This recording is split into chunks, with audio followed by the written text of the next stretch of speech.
Hello, everybody, and thank you for tuning in to the weekly report. The Rubio Doctrine. Neocons are back. According to several recent news reports, the two major Trump foreign policy shifts last week are the handiwork of Marco Rubio, the president's Secretary of State and acting National Security Advisor. As with all neocon plans, they will be big on promises and small on delivery. First up, according to Bloomberg, it was Rubio who finally convinced President Trump to take ownership of the U.S. proxy war on Russia and for the first time place sanctions on Russia. Up to this point, President Trump chose to portray himself as a mediator between Ukraine and Russia. But with this move against Russia's oil sector, he can no longer credibly claim that this is Joe Biden's war. The Trump move follows a confusing few weeks since the Trump-Putin Alaska summit in August. After that meeting, Trump dropped the neocon position that a ceasefire in the Russia-Ukraine war must occur before any peace negotiations. It was a sign that Trump was looking more realistically at the war. He also said he did not think Ukraine would win, which is pretty obvious. A surprise call to Putin the day before Ukrainian President Zelensky was to arrive in town just over a week ago reinforced that position, and Zelensky left Washington empty-handed. He was seeking Tomahawk missiles that could strike deep into Russian territory.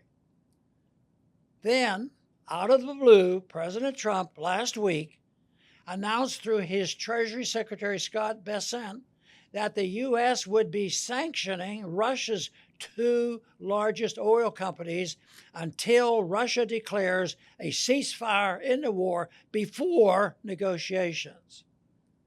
That won't happen, but what it does mean is that Rubio and the neocons have successfully gotten Trump to step on the escalation escalator. That is what they always do. It will be much harder to back down now. At the same time, the U.S. administration was jumping deeper into the Russia-Ukraine war. A long-time neocon dream was suddenly back in play. Although in Trump's first term, a regime change operation was attempted against Venezuela, it failed spectacularly. But the neocons have long dreamed of overthrowing the Venezuelan government. They almost got their way back in 2002, and suddenly, after several weeks of extrajudicial murder on the high seas in the name of fighting the drug war, President Trump announced that land strikes on Venezuela would begin soon. He did mention that he might brief Congress on his plans for war on Venezuela. Not that Congress can be bothered to care much one way or the other.